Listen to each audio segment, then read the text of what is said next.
also never has a picture of Joseph without his Technicolor gym coat on got so much attention. X Factor winner Joe McElderry sent the internet into meltdown recently with this photo. There he is, looking gorgeous, showcasing his new slimmed down figure and toned physique. Apparently it was a different story 18 months ago when Joe was publicly shamed for what appeared to be a larger appearance. And Joe joins us now. This was a funny old story, wasn't it? It was odd. Because you were, this was 18th of August 2015 and you were on the Lorraine show. Yes. And so, I was promoting something at the time. I went on for a little chat. Yeah. And then I literally came off probably about an hour after. I was going to rehearsals for a show, and with it, like, my phone just started going crazy with, like, text messages and Twitter notifications, and then I saw this very interesting photo, which is, I'm not, on that day, I wasn't much different to what I am now, but it was just an unflattering photo, and it literally went everywhere. Like, people went crazy over it. People are obsessed with size and weight and all that sort of thing, aren't they? It seems more so than ever. Yeah, and I'd never experienced it before. It was always kind of a thing that I knew, and more so that girls always kind of got the short straw with it, you know, and always got the hard time about it. And I always used to say, God, I feel sorry for girls, you know, that always get, you know, they pick apart every photo of them and everything. I've never experienced it in my career before. Well, the next day, because you don't generally retaliate. Nah, not really. To all of that, but you did actually the next day. Well, you posted that. Yeah, that was. Well, what happened is, what they were doing is they were trying to kind of. They put two photos together, and one was from when I was on X Factor. Well, you know, when I worked with you on X Factor, I was a kid. Yeah. You know, and everybody grows up, everybody's body changes as they get older, and they were trying to kind of, the story the way it was written was like, it's wrong to kind of grow into your body. And I was like, you can't write them kind of things that kids are going to read. So I did my little funny kind of clap back, which was that. I said something like, drag me full figured, can't say the words, to the gym. But then that ended up kind of feeling it a little bit more. Yeah, in a nice way. What was the reaction online? Because it's you know, this fat shaming, which I can't get my head round, especially when people do it on Twitter or any other social platform. You think, okay, so you sent that, so have you got the perfect body? The person who's saying that? I assume you're sitting there and you're buff and your abs are amazing or your body's fantastic, but they seldom are. And I think that when it's an image that's being depicted that also isn't true. Yeah. If I looked like that, I would literally sit and be like, yeah, that's what I look like, and I own it, you know, like. But I think when it creates an image that one isn't true and that also is not a nice message to send out, and my name's tagged to it, I was like, no way. Does it hurt though? I mean, when all those messages were coming through in your phone, I mean, it kind of felt nice.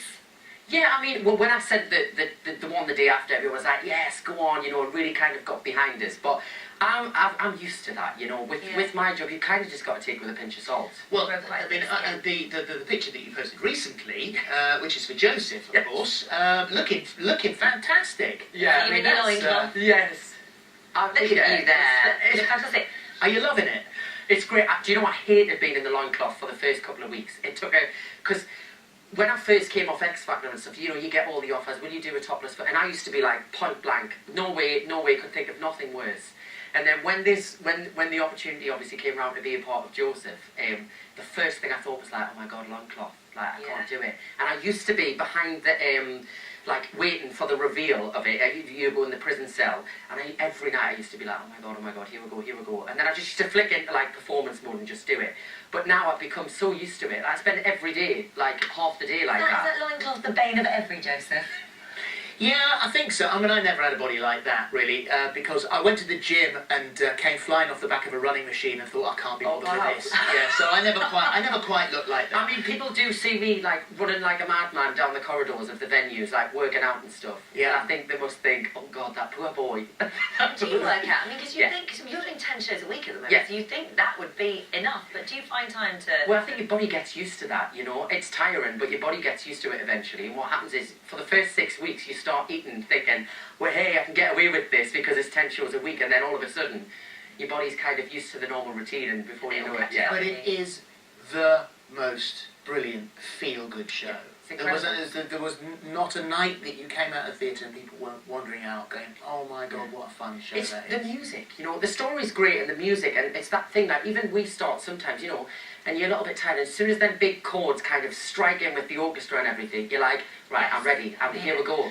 And so since you finished this, so the run with Joseph goes up to Middle of June, yeah. Middle of June, and then you've got about a week's rest, and then you start with your own stuff because you've got your 5th album coming out in the summer. Yeah, so we're releasing a single for Mother's Day called Gloria, which is available at pre-order now, and then the album comes out later in the year, and we're going on a tour all the way through the summer of performing stuff from the album, obviously the new single Gloria, which is Mother's Day, a little Mother's Day treat for everyone. Yeah, nice. That's not Laura Branigan's Gloria. This No, is it's a brand new song written by Graham Goldman out of 10cc, and it's basically a song that just kind of celebrates how wonderful mums are, you know, and all that they do for her. Instead of a kind of romantic ballad, it's kind of like you're a wonderful, you know, woman, and celebrate your mums. I bet your mum loves that. Yeah. She's I haven't seen her for quite a while, so hello if I'm sure she's watching. She will be watching. Haven't been home since November. Oh gosh.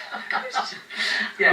We're in Nottingham at the same time. Yeah, I'm going to try and sneak through. So you're in. I shouldn't say that. You're working, and so am I. But you're in the theatre with Joseph, and I'm in the concert hall in Nottingham with Nights of Music, singing 2 songs from Joseph. Fabulous. So we'll try and time it. We can do a duet. Yeah. Well, I could be Jacob now, of course, but there you go. I know you keep in touch with Cheryl because she was your mentor on X Factor. Do you still keep in touch? Do you still speak to her? Yeah, I mean, we don't see each other all the time. You know what it's like when you're up and down and doing all of the We haven't seen your mum since November. Yeah, exactly. So, but yeah, pregnant, baby on the way. How fabulous! Exciting, so exciting. It's lovely. Well, enjoy. Nice to see you. Yes, Thank you. lovely Thanks to for having see us. you.